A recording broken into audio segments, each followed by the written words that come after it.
Olá, estamos abrindo aqui mais um painel regional. Você confere com a gente, né? Sempre neste horário de 1h30 da tarde, as personalidades da nossa região, os destaques da Baixada Santista do Brasil, passando aqui pela bancada do painel regional, debatendo, discutindo junto com você os assuntos importantes, os temas que formam a pauta aqui na nossa região e, claro, os temas e assuntos de interesse nacional também. Sempre à sua disposição é o nosso telefone, 30 14 52 81. Ligue para cá, envie a sua pergunta, seu comentário, a sua opinião sobre o que a gente discute aqui. E pelas redes sociais, também sempre à sua disposição para a sua mensagem, facebook.com/Painel Regional TV.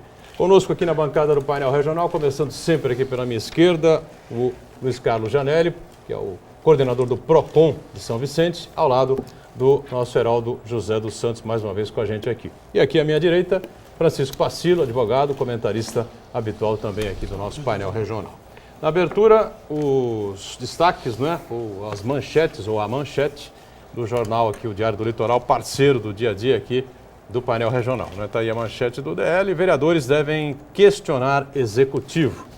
Esta referente às denúncias sobre guarda municipal aqui em Santos está atuando, né, indevidamente ou fazendo aí segurança de eventos e propriedades privadas, ela que é designada e destinada legalmente, claro, para cuidar e fazer a segurança dos próprios públicos. Aqui o Janelli recebe o DL, o Heraldo também, e mais um exemplar aqui do Diário do Litoral ao nosso Pacilo. Obrigado, Boturão. E a gente agradece aqui, cumprimenta os companheiros de bancada. Luiz Carlos Janelli mais uma vez conosco, prazer recebê-lo. Tudo bem, Janelli? Prazer é todo meu, Edgar Boturão. É um prazer participar do painel regional e mais uma vez aceito esse convite com muita felicidade. Externos cumprimentos ao Pacilo, a Daniela e ao meu querido amigo Heraldo. Heraldo José dos Santos mais uma vez com a gente. Tudo bem, Heraldo? Tudo bom, Boturão? Boa tarde a você, boa tarde ao colega Janelli, doutor Pacilo, a Daniela, e é sempre uma honra integrar aqui essa bancada de madeira de lei, como diz nosso amigo Sidney Costa, e hoje ao lado desses dois intransigentes defensores do direito, né?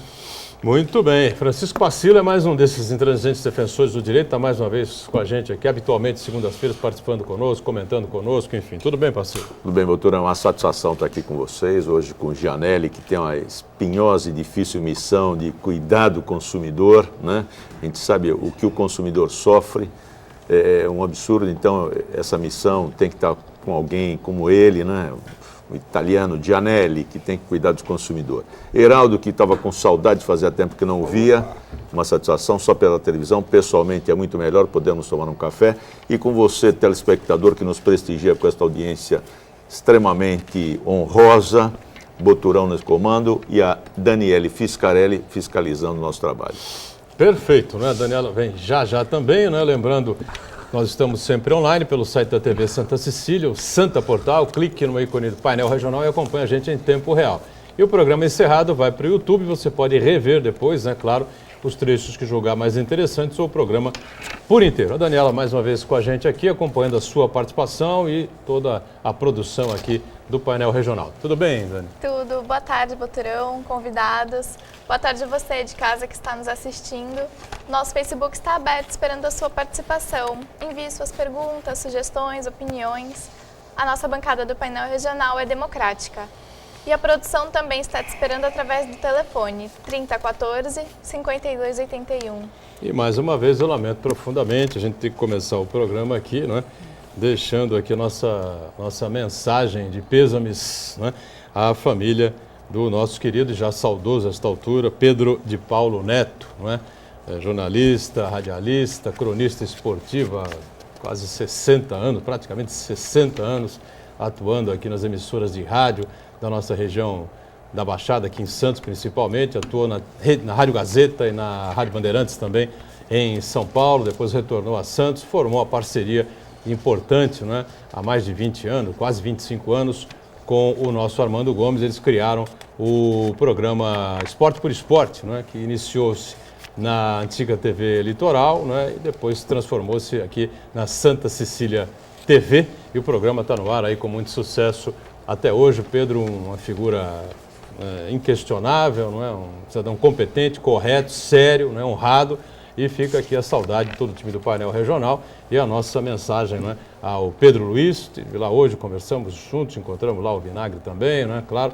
E toda a equipe do painel regional, então, se solidarizando ao Pedro Luiz, né, pela passagem, pelo passamento, pelo falecimento do nosso Pedro de Paulo Neto. Muito bem. Nós temos um VT, é isso, Daniela? Isso, o nosso Sobre a visita do ministro dos Portos aqui recentemente à cidade, né? Isso, o nosso repórter cidadão Cristiano Silva esteve em um evento em Guarujá conversando sobre a importância dos investimentos no Porto de Santos. Acompanha na matéria.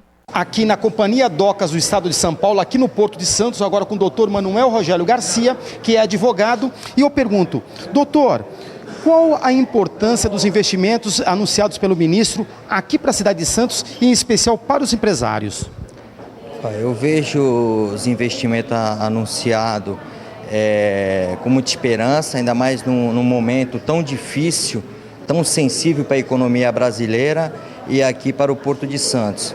Agora, acima de tudo, o que eu acho mais importante é que a gente está vendo um ministro jovem, que veio com vontade de trabalhar, e a gente espera que essa troca de ministro, ora um, ora outro, ela acabe e que esse ministro se perpetue no cargo, pelo menos durante um tempo onde ele possa realizar um bom trabalho. Afinal, nós estamos falando no maior porto da América.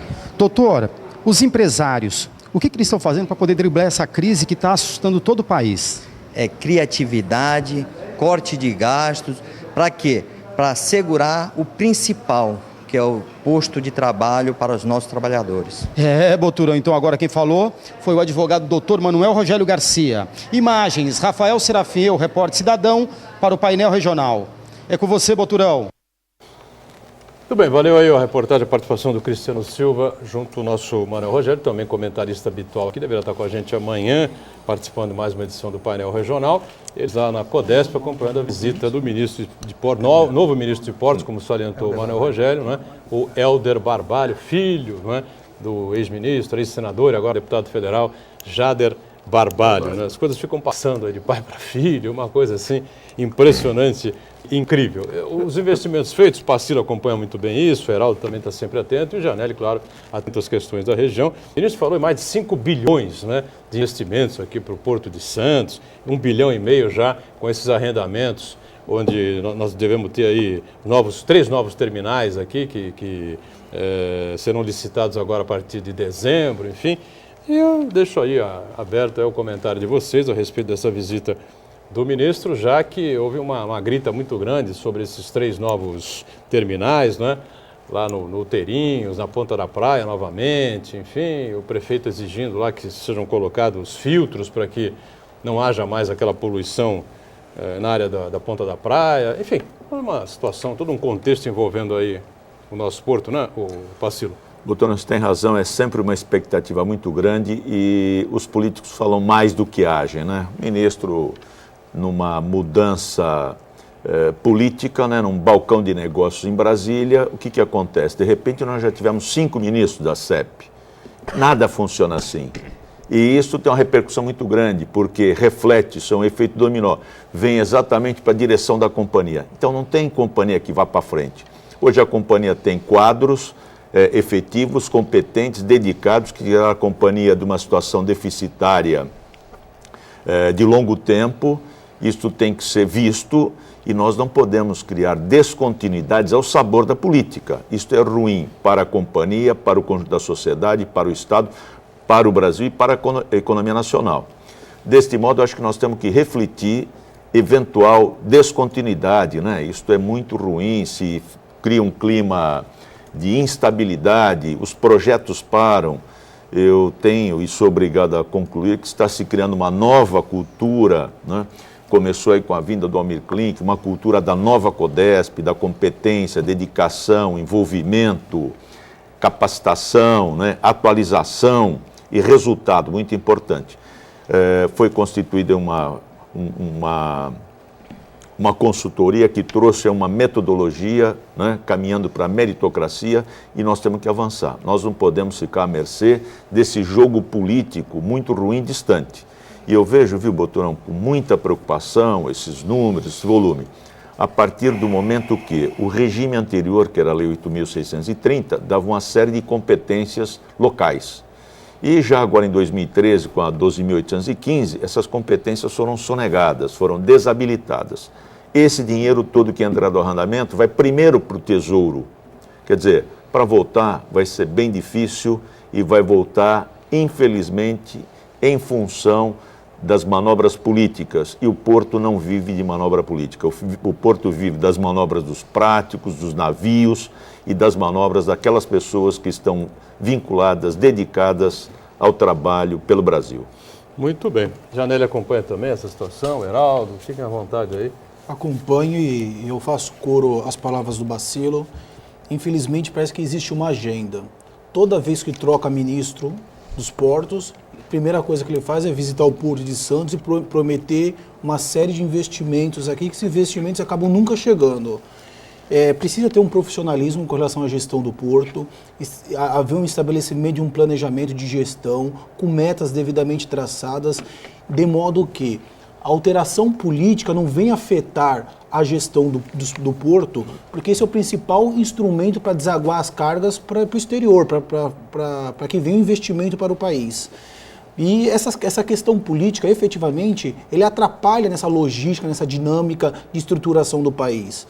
E não é a primeira vez, eu espero que dessa vez seja completamente diferente, mas eu olho essa mudança, Buturão, com um pouco de desânimo, um pouco até desacreditado, porque toda vez que assume um ministro novo parece que tem uma agenda própria, procura Santos, vem ao Porto de Santos, promete inúmeros investimentos e esses investimentos acabam não chegando. Por quê? Porque o ministro não tem uma continuidade de planejamento. Aí depois assume um outro ministro em virtude de qualquer tipo de composição política, porque o governo precisa ter maioria no Congresso, assume um outro ministro com outro planejamento, com outras metas e acaba efetivamente prejudicando quem? A cidade de Santos, acaba prejudicando o Brasil, porque o Brasil perde em competitividade.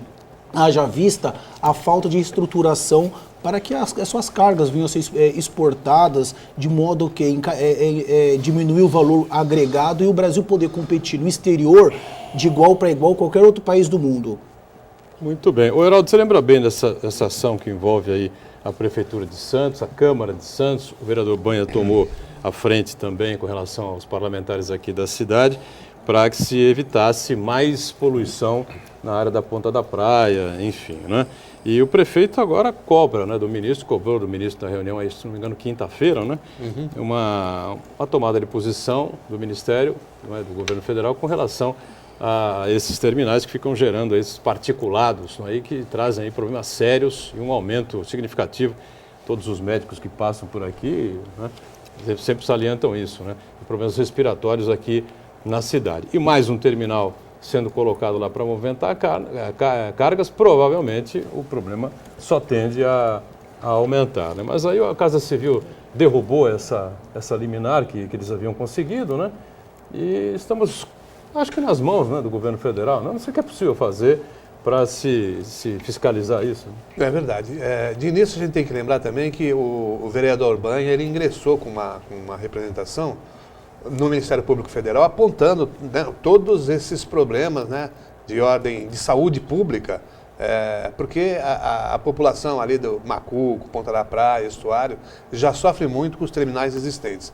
E, na sequência, um projeto de lei de iniciativa do município disciplinou, não proibiu, disciplinou a instalação de novos terminais em outras áreas onde a impactação não fosse tão negativa para a população. Mas, infelizmente, a Presidência da República barrou essa lei no Supremo e liberou ao governo esse leilão nessas novas, esses novos empreendimentos aqui no Porto de Santos. Já vem, então, com essa marca, né? Já vem com essa marca de litígio com a população, lamentavelmente. Agora, quando o ministro também fala de investimentos, eu tenho cá minhas dúvidas, porque esses terminais, quando se instalam, na verdade, eles não trazem dinheiro para o governo, não trazem recursos. Eles tiram recursos do governo, porque eu creio que vão novamente pedir recursos ao BNDES para se instalar como fizeram todos os demais, e é fácil, Boturão, porque quem tem muito trabalha com dinheiro público. Agora, quem quer empreender com recursos próprios, esse padece bastante. Não tenho dúvida nenhuma de que vai ser essa a iniciativa desses novos terminais, vão buscar dinheiro no governo. E o BNDES vai financiar novamente para os poderosos. Ou seja, esses investimentos de 5 bilhões citados pelo ministro, realmente, chute, não sei se foi chute, não sei de onde ele tirou esses números fabulosos. Eu sei que o prefeito também cobrou dele lá a liberação da verba para se fazer a entrada da cidade, não é? E as alternativas para acesso, não é? Ao porto, para que se tenha novos acessos ao Porto de Santos, não se prejudique tanto aí o munícipe e a cidade, não é? E a resposta, não sei se houve resposta, né, para essa cobrança, e parece que não, né? Cerca de 400 milhões, né? 300 milhões. 300 milhões, né? Olha, diante da arrecadação do Porto, isso é nada. E não é só em relação ao munícipe, isso é em relação ao Estado e ao país. E, aliás, deveria isso é uma violência administrativa. Não, isso, se eu não me engano, foi pauta do ministro passado. Foi. Isso foi pauta do ministro passado, foi investimento na entrada de carga aqui no Porto, no acesso de carga aqui no Porto de Santos. E aí nós vemos, o Bacilo, a falta de planejamento que vem impactar a sociedade, porque o grande problema aqui na cidade de Santos é realmente essa entrada desse acesso ao Porto de Santos. Então o ministro passado fez uma promessa, esse ministro não deu atenção a essa promessa, já está vindo com outras promessas para a cidade de Santos. Eu gostei muito de uma síntese, vou até repeti-la aqui, porque você foi extremamente feliz. Cada ministro tem a sua agenda, né? Isto é um absurdo, essa descontinuidade, inclusive econômica e de projeto e de agendamento, né? De objetivo em relação ao Porto. O Porto arrecada muito. Se nós não mandássemos diretamente toda a arrecadação para o Tesouro, nós teríamos muito dinheiro aqui para administrar a entrada da cidade. E isso é uma exigência, porque a cidade abriga o Porto. O Porto tem essa obrigação com a cidade.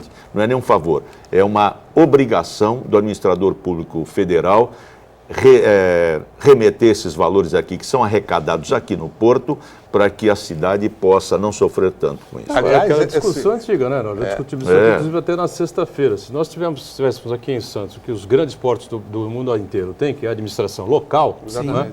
Evidentemente que esses problemas seriam resolvidos com muito mais facilidade. É só você levar lá os diretores da empresa, o presidente da empresa, não é que teria poder de decisão, falar, o que está acontecendo aqui na Ponta da Praia, tem que acabar com isso. Ele evidentemente que determinaria para que fossem colocados filtros, fiscalizaria de perto.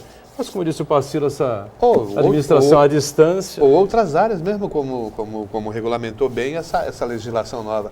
Agora, em relação aos acessos, o Porto já deveria ter feito isso, porque, na verdade, essas obras, elas beneficiam quem diretamente? O próprio Porto. Sim. Né? Você tem que tirar esses caminhões da entrada da cidade, você tem que facilitar não só a entrada, como a saída do Porto. E do jeito que está hoje, realmente a cidade sofre muito, sem que o Porto deixe nada aqui em Santos. Porque já é um grande reclamo da economia brasileira, a falta de logística. Nós não temos uma malha ferroviária de modo a fazer o transporte do produto produzido no Brasil de uma maneira que venha a não encarecer tanto o produto final. E com relação a essa logística final de descarga de produto, vem implicar nesse mesmo problema.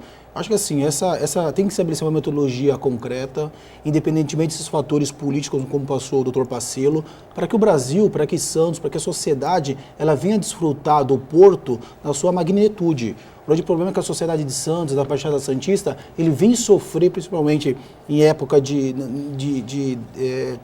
safras, principalmente. De safras, principalmente. Soja, açúcar. Soja, açúcar e tudo. A população, de uma modo geral, vem sofrer completamente. É verdade. Algo a completar? Não. Não, só para dizer que esse problema é permanente. Sábado eu fui a São Paulo e tive dificuldade na serra, na saída. De manhã? De manhã, 10 horas aproximadamente. Isso sem contar, né, sábado, né? Formam-se os congestionamentos gigantescos e a bandidagem fica se aproveitando disso. Muito bem lembrado. Tivemos vários problemas aí, aconteceram na serra e agora também acontecendo aqui na própria Baixada, né, na estrada, não é? Nas proximidades ali de Cubatão. Mas esse assunto para daqui a pouco, né? Outro bloco, segundo bloco. Estamos de volta, segundo bloco aqui do painel regional, aqui com o Luiz Carlos Gianelli, com o Heraldo, Francisco Pacillo também conosco e a Daniela já atenta aí a sua participação, vem com algumas perguntas referentes ao tema do bloco anterior, né? Lembrando aqui que a Prefeitura de Santos informa que a Secretaria de Gestão realiza pregão eletrônico para adquirir materiais elétricos diversos para iluminação natalina aqui da cidade, né? Que é um trabalho que é coordenado pela Secult, a Secretaria de Cultura. O edital foi publicado na semana passada. O encerramento de recebimento das propostas ocorre até no dia 29, né? 26 hoje, quinta-feira, então, até as 2h30 da tarde, com disputa de lances na mesma data, às 4h da tarde. Daniela, tem pessoal participando com a gente? Tem sim, o Manelão do Bitaru está perguntando. Doutor Gianelli, recentemente vi no Facebook que o PROCON vai fazer uma homenagem ao nosso querido e amado Luiz Cláudio Billy. Será que essa homenagem não seria inoportuna para esta hora? Pois estamos vivendo um desgoverno que está arrastando a nossa cidade para o fim do poço. Pois não, Janel. Foi uma homenagem, essa homenagem ocorreu sim, foi uma homenagem ofertada pelo coordenador regional do PROCON, Dr. Alexandre Cardoso, ao prefeito Luiz Cláudio Billy e a mim, Luiz Carlos Gianelli. E essa homenagem foi referente à ação que é desenvolvida especificamente no PROCON, independentemente do resto da gestão do prefeito Billy. O prefeito não foi avaliar a gestão do prefeito Billy, mas avaliar as ações que foram desenvolvidas no PROCON.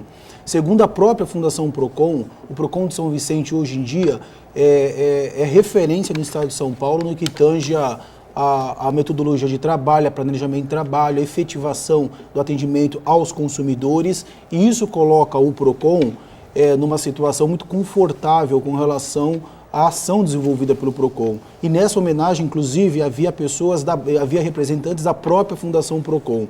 Então, respeito o posicionamento do telespectador, mas não foi uma homenagem ao prefeito Billy enquanto uma gestão global do prefeito Billy, mas sim em relação à ação que ele desenvolve no PROCON junto comigo.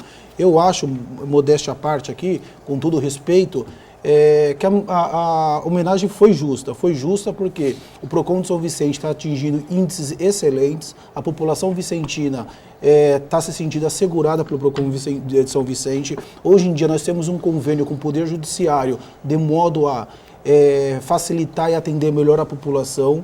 Tem um compartilhamento de informações com o próprio Ministério Público, nós estamos sempre informando o Ministério Público informando o PROCON de São Vicente. Tem uma relação muito altiva e muito séria com a Associação Comercial e, inclusive, tem um projeto bem concretizado nesse sentido de levar o PROCON de São Vicente ainda nesse ano à área continental, a fim de atender a população da área continental também. Muito bem. Mais alguma participação com a gente? Alguma coisa a respeito do tema anterior ou não, Daniel? Do tema anterior, não. Tá bom, daqui a pouquinho então a gente dá o espaço aí para o telespectador. E o Pacillo queria levantar um tema aqui, né, sobre essa coisa do direito do consumidor. Um probleminha seu no pedágio? Gianelli, no sábado eu estava vindo de São Paulo e fui parado uma vez mais tenho sem parar há muito tempo, é um desconto inclusive em conta corrente. E fui parado no pedágio e disseram que eu não estava cadastrado. Você, como expert aí na área e vivenciando, né, essa problemática diária que eu tenho certeza absoluta que você tem lá em São Vicente, principalmente em relação à característica da economia do município, que é basicamente comércio e serviço, né? Você acredita que essas empresas, por exemplo, Sem Parar, é viável, é aceitável que tenha esse tipo de ocorrência? Já ocorreu comigo na Balsa e ocorreu agora no Sem Parar aqui no pedágio na Imigrantes. Isso não poderia ser assim, além de desídia, alguma má intenção de talvez se valer, né, da impossibilidade do consumidor parado numa estrada, ele acaba pagando lá o pedágio, ele acaba pagando a balsa para resolver o problema, e ele não tem argumento, ele não tem elemento nenhum ali para contra-argumentar com o pessoal do pedágio da balsa? Realmente é uma situação muito grave. Por quê? Porque no caso do senhor, que você estava me passando, o senhor estava pagando regularmente esse sistema.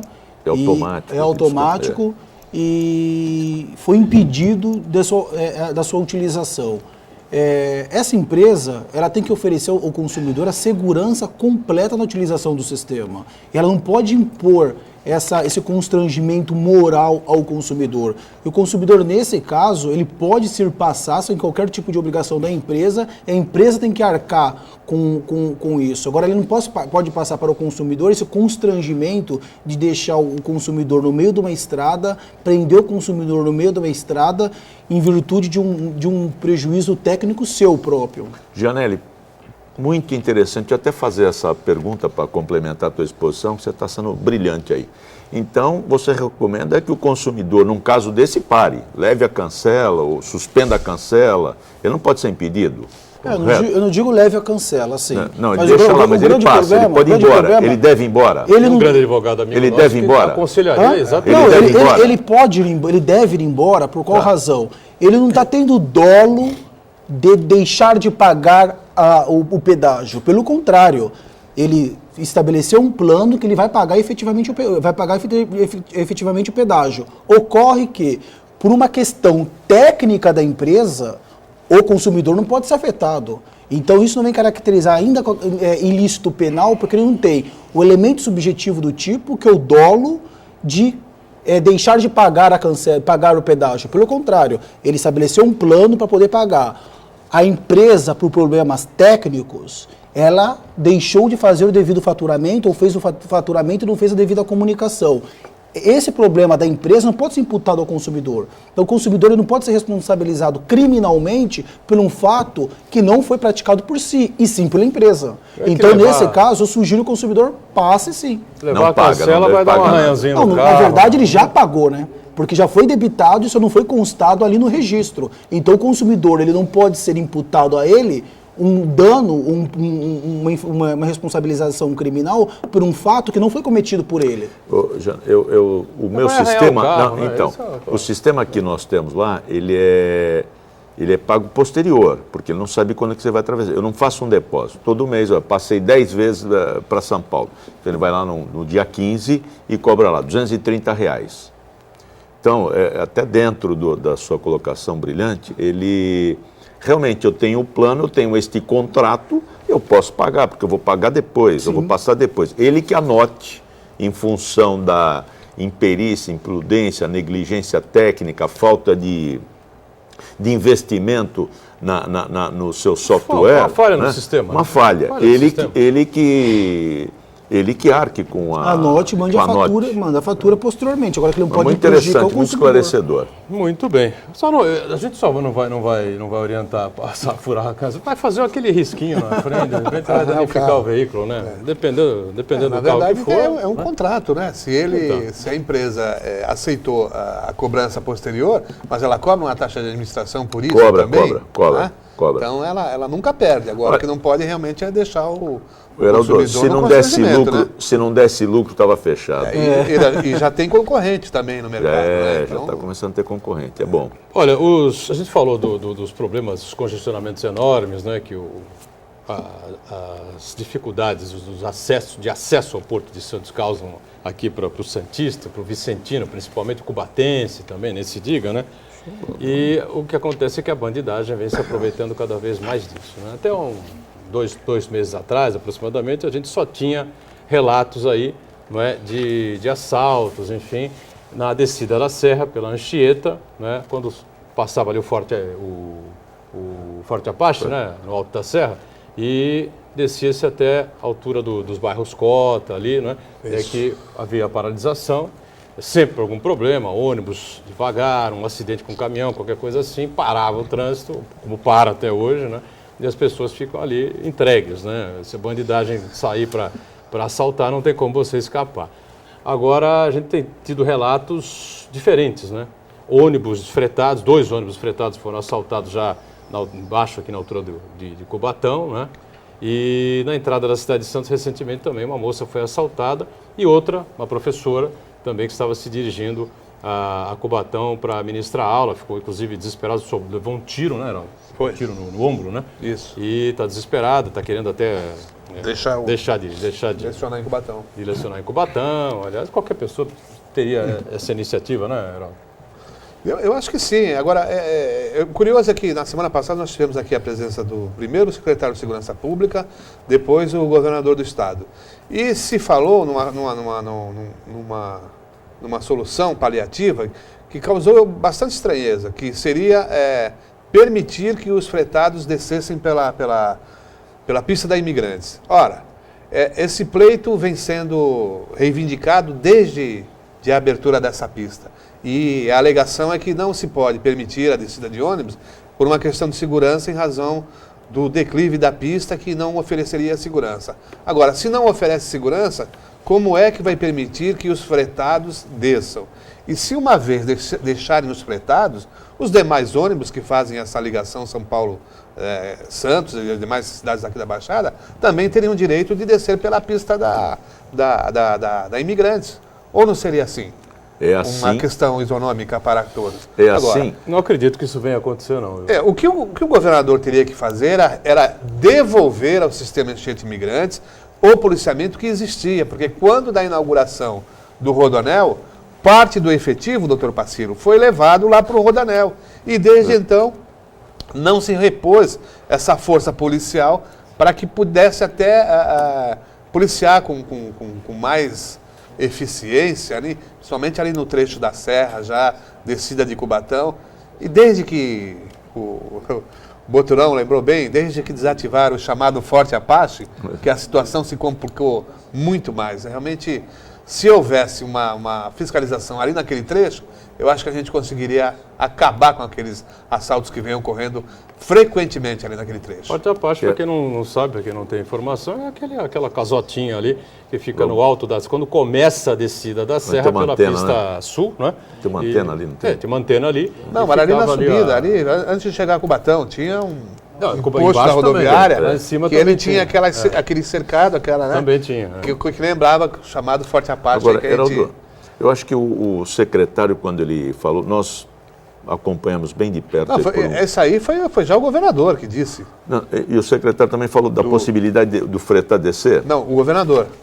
Então, eu acho que o governador tem ciência, nós temos algumas medidas, inclusive em matéria de segurança contra a Artesp. A legislação é antiga, os fretados não descem, os ônibus... Nem as vans. Nem as vans. Mas isto, na realidade, isto é uma concorrência, né? É, mais uma vez, a política influenciando a economia. Hoje os ônibus têm tecnologia, estão modernos e têm segurança suficiente para descer pela Imigrantes. Isto é uma balela das autoridades estaduais informando que isto não deve acontecer.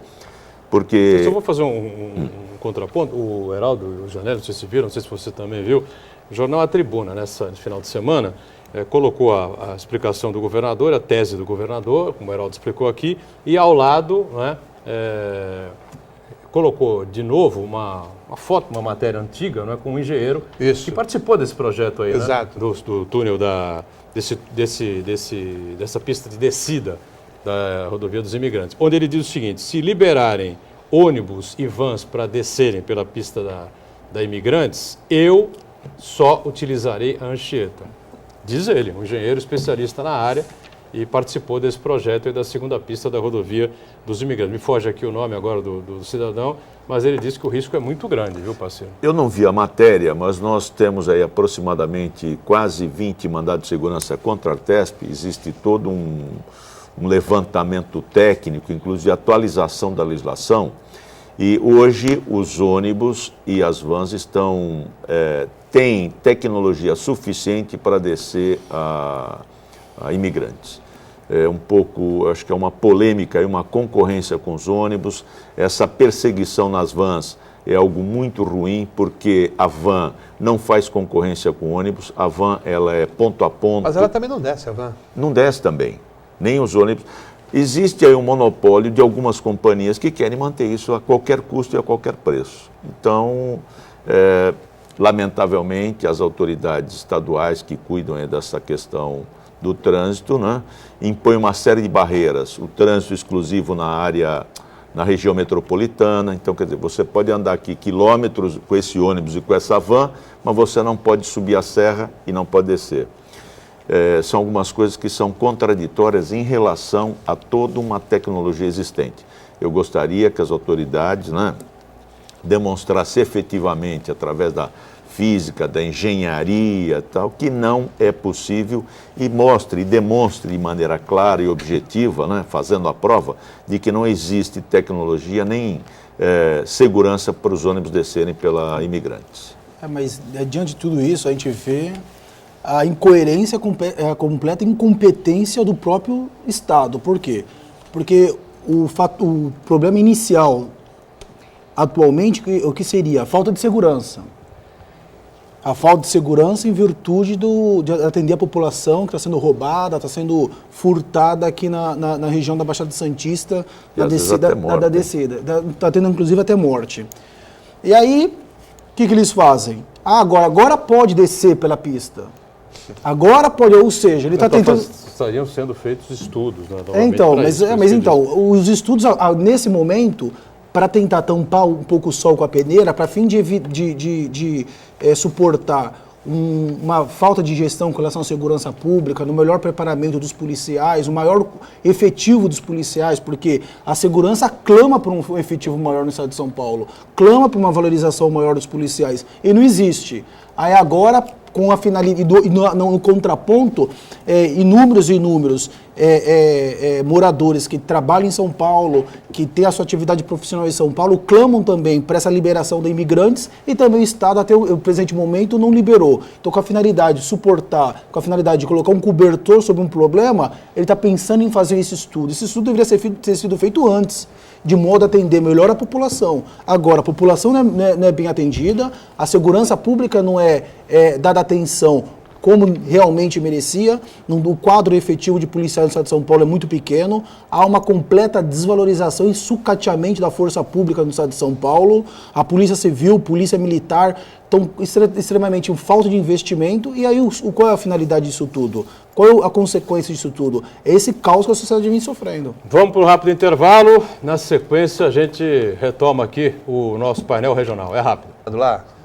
Okay. Muito bem, voltamos. Este é o terceiro último bloco aqui do nosso painel regional, com o Luiz Carlos Janelli do Procon de São Vicente, o Heraldo, o Pacilo e a Daniela trazendo aí a participação importante, né, sempre importante, do nosso telespectador aqui do painel, não é, Dani? Isso, uma pergunta do Uriel. Como vocês avaliam a situação de expectativa, de ficar esperando soluções, quando a comunidade deveria agir mais para pressionar e atingir objetivos? 2 exemplos. A falta de um aeroporto e a questão da segurança pública, que está numa situação absurda. Eu acho que o Uriel tem razão quando ele coloca essas coisas, mas acho que fundamentalmente a cidade, a região, a Baixada como um todo precisa mais representantes na Assembleia e reforçar a representatividade na Câmara Federal. Não sei, você acha, Pacilo? Eu acho que o Uriel é um batalhador. Lembro da época de sindicatos metalúrgicos, movimento de cultura popular. Eu sou um admirador do Uriel porque ele insiste, é uma verdade. Uriel, eu acho que essa mobilização depende principalmente dos agentes políticos, né, de representação da classe trabalhadora, que é a maioria da população. E eu não vejo os sindicatos fazerem movimentação nenhuma por essa questão, né? Porque eu acho que o sindicato é uma coisa mais ampla, ela não tem que discutir só emprego e salário, ele tem que discutir vida, sobrevivência, segurança também, tudo. Então, eu vejo que hoje, eu acho que o pessoal está um pouco acocorado, o pessoal não está discutindo questões mais amplas, como você coloca. A mobilização não é só em época de dissídia, a mobilização é permanente, porque a luta, né, é permanente. Então, eu acho que quem tem interesse na mobilização e quem está mais sofrendo, que é a classe trabalhadora, a classe menos assistida, politicamente menos organizada e economicamente fragilizada, tem como um escudo muito poderoso, forte e dinâmico, que é o sindicato. Os sindicatos cabe fazer esta movimentação o mais rápido possível.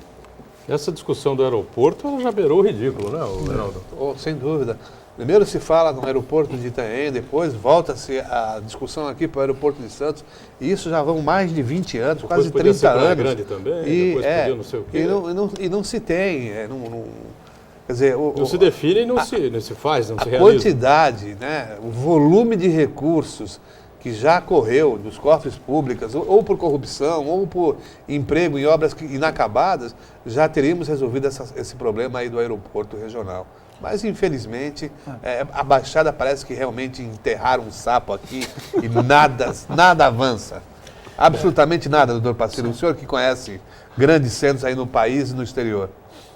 Não precisa conhecer grandes centros no país e no exterior, não. Basta você pegar Passe a ali em estrada... Jundiaí, né? Olha, Basta. basta. Ali, região de Campinas, Mas, assim, São José, vai embora. Eu tenho um posicionamento, Sorocaba. eu tenho um posicionamento Marília. um pouco diferente com relação a esse tema. Eu acho que eu tenho que definir prioridades. Acho que para a Baixada Santista, um aeroporto é importante, sim. Mas assim, tem outras prioridades para a Baixada Santista.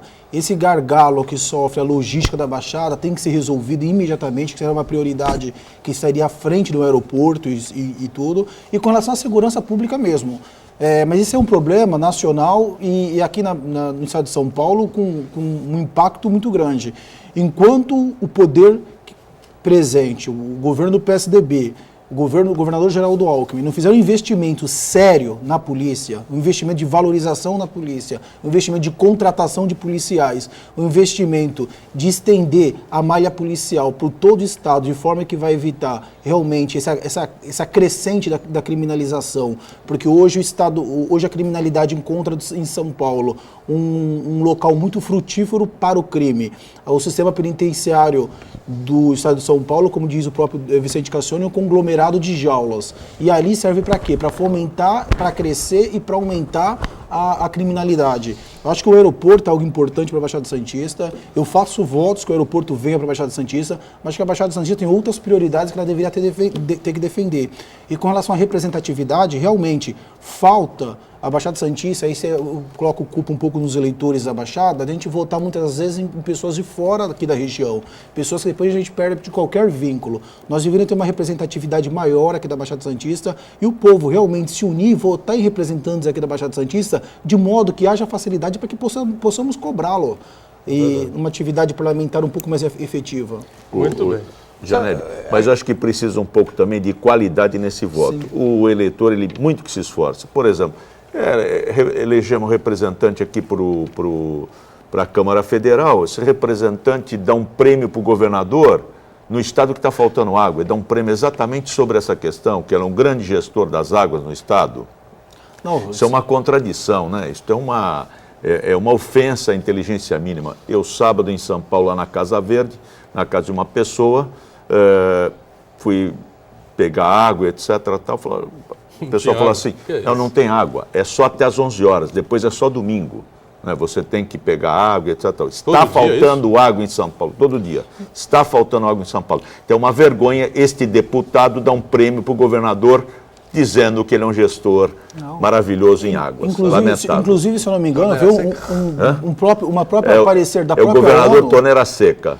Então, veio um parecer da própria ONU imputando a responsabilidade pela falta de investimento no estado de São Paulo, no setor da água, ao próprio governador, tempos posteriormente ao prêmio, que demonstra que o prêmio teve uma finalidade extremamente, eminentemente política e não técnica, porque todos os órgãos técnicos que analisam este tema deixam bem claro que o problema que nós encontramos em São Paulo não é só questão físico, mas sim de investimento. E a autoridade principal, neste caso, e que deve ser responsabilizada, é o governador. Ô, Janelli, é que esse deputado teve há muito tempo num partido e agora ele migrou para o partido. Inclusive, nas eleições aqui municipais, ficou um negócio meio estranho. Talvez ele esteja querendo agradar, em vez dos eleitores, agradar o governador. Governador aí no estado de São Paulo, com o interesse de ser presidente, etc., né? Mandando no estado, vou agradar o governador, vou dar o título para o governador. E os eleitores que fiquem sem água. Deixa eu voltar àquele tema do aeroporto. Janelli, eu acho que, tudo bem, temos que eleger prioridades, claro, mas se tivéssemos hoje o aeroporto, eu acho que essas outras prioridades viriam, porque o próprio aeroporto ia cobrar melhores acessos, tudo isso, entendeu? Então, a partir do momento que você não tem nada, aí é que não tem nada mesmo.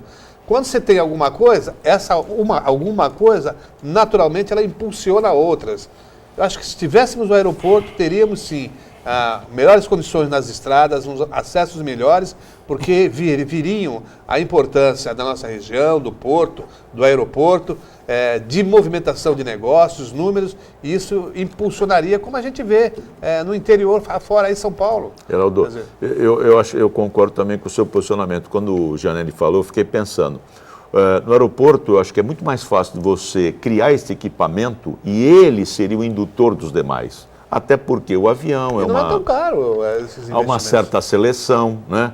Há uma tendência natural de pessoas com poder aquisitivo, autoridades, com poder político.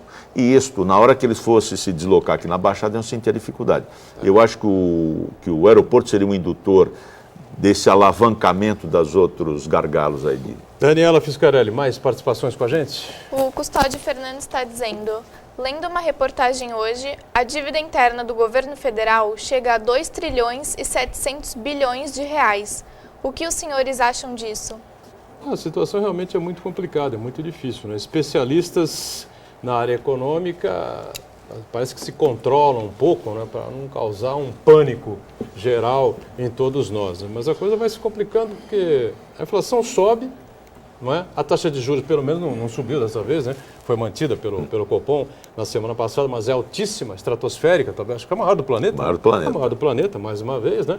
E a inflação subindo, taxa de juros lá em cima, o consumo caindo, mesmo assim a inflação insiste, né, em se manter em alta e o governo vira para lá, vira para cá. Esse projeto aí que o Joaquim Levy leva ao Congresso de austeridade aí nas contas públicas, de ajuste fiscal, enfim, não é aprovado nunca, não é votado nunca, fica essa confusão, né, parceiro, entre a presidente Dilma e o presidente da Câmara. Agora dizem que eles fizeram um pacto, que o presidente da Câmara não aceita os pedidos de impeachment e o governo os sustenta lá, pelo menos enquanto deputado, porque a presidência da Câmara ele pode perder, e fica nesse jogo, ou não é? E sustenta com a perversidade da penúria do povo brasileiro. Eu tomei até a liberdade de trazer uma matéria aqui da Folha de São Paulo, que o seu Lula, ele mentiu, como mentiu a Dilma, dizendo que ia ser tirada a comida da mesa do pobre se o outro candidato fosse eleito. Primeiro a Marina Silva, depois primeiro a Marina Silva. O Aécio. Olha só, 35% dos valores envolvidos aqui, as pedaladas bancaram grandes empresas e produtores rurais. Esta que é a realidade. Então, o seu Lula, quando fica fazendo um discursinho aí, que foi para bancar a Bolsa Família, nem nada, não. A Bolsa Família está bancando os bacanas. Então, o seu Lula está mentindo. E a Dilma mentiu na eleição. Quer dizer, 2 trilhões e 700 bilhões. Falta gestão, falta administração e tem que colocar os ladrões na cadeia. Tem muita roubalheira no governo federal. Sem querer fazer nenhuma analogia, nem comparação de fatos, a Polícia Federal deflagrou nesta manhã de sexta-feira, né, uma operação, uma nova etapa da Operação Zelotes. A gente já nem sabe mais quantas operações tem aí, cada um tem um nome diferente. Agora é a Operação Zelotes, né? Já estava acontecendo a Operação Zelotes, que é uma outra etapa aqui, né? Investigando o esquema de pagamento de propina a integrantes do Conselho de Administração de Recursos Fiscais, que é vinculado ao Ministério da Fazenda. E a Polícia Federal cumpriu o mandato hoje cedinho, 6 horas da manhã. Muita gente já deve estar sabendo disso. Se você estiver na reprise, provavelmente deve ter mais informações a respeito desse caso aí. A empresa de Luiz Cláudio Lula da Silva, não é? Filho do ex-presidente Lula, não é? E é uma empresa de marketing, não é? LFT Marketing Esportivo. E essa empresa aí detém os direitos de administração aqui, né, de torneios e campeonatos de futebol americano, inclusive, né? Eu até tinha anotado aqui, acho que está do outro lado aqui da página, tá certo? Essa empresa de marketing esportivo administra a Liga de Futebol Americano. O filho do ex-presidente é proprietário também da Touchdown Promoções e Eventos Esportivos, exatamente, que faz aí a gestão dos campeonatos de futebol americano aqui no país, né? Então, não sei, nós não temos mais informações, né, Heraldo? Não tem informação nenhuma por enquanto do que aconteceu por lá. O advogado disse que foi uma investigação, uma invasão lá imprópria né, inadequado por parte da Polícia Federal. Pode ser que tenha sido mesmo, né? A gente não sabe, não tem mais informações, mas aconteceu isso nessa Eu segunda-feira. acho pouco provável, porque se a Polícia Federal entrou, foi munida de mandado judicial, mandado civil, autorização judicial, né? Agora, o fato o cerco está apertando aí pro lado do Lula, a verdade é essa, né? Empresas dele, de filhos, enfim, estão E apertando. ele vai ter que saber de alguma coisa. Né? Aliás, ele sabe e não quer Vai falar. ter que saber, Não, o problema né? é se continuar assim, daqui a pouco não vai ficar ninguém, porque está indo todo mundo preso, não vai ficar nem Lula, nem Dilma, nem ninguém. Mas assim, o impacto que o governo gera sobre a economia, isso efetivamente atrapalha. Não dá para um país de 200 milhões de habitantes ter um Estado tão presente na atividade econômica. Hoje em dia, todos os setores que existem numa economia, o Estado faz parte. Não dá. Você tem que reduzir, fazer um contingenciamento do gasto público, fazer uma otimização do gasto público, para que ele tenha realmente capacidade de investir naqueles setores que são necessários para o país. No setor de infraestrutura, você tem que fazer um investimento, tem que fazer as privatizações que já deveriam ter feitas de setores que não tem nada, qualquer tipo de relação com o governo, aeroportos, portos, tem que fazer uma privatização disso tudo. O dinheiro público tem que ser contingenciado efetivamente para aquelas áreas essenciais. Não dá para um Estado enorme como é o Estado brasileiro, porque ele vai viver sempre em colapso. O Brasil vive sempre esse colapso em virtude de inflação, em virtude dessa má gestão pública. Na verdade, a política atrapalha a economia. A né? política atrapalha a economia. A pergunta do telespectador, né? O Brasil tem uma capacidade muito grande de se recuperar agora. A partir do momento que há essa intervenção muito grande, por que esses casos todos de corrupção? Devido à grande intervenção do Estado na economia. Realmente, o país, mesmo com essa crise toda, ele tem capacidade de reagir, de superar, mas, infelizmente, nós estamos sofrendo esse problema e da política principalmente. Muito bem. E nós vamos chegando ao finalzinho aqui de mais um painel regional, agradecendo aqui o Luiz Carlos Janelli, obrigado por estar conosco mais uma vez, Janelli. Obrigado ao Heraldo também, presença sempre importante aqui no painel regional, como comentarista habitual, como é também o Francisco Pacílio. E a Daniela, que está sempre com a gente também, de segunda a sexta, acompanhando a sua participação e a nossa produção aqui. Juntos, não é? À 1h30 da tarde, programa sempre ao vivo, com reprise às 8 da noite, e no final de semana, 2 edições do Weekend, sábado às 3 da tarde, domingo, 5 da tarde. Obrigado. Tchau.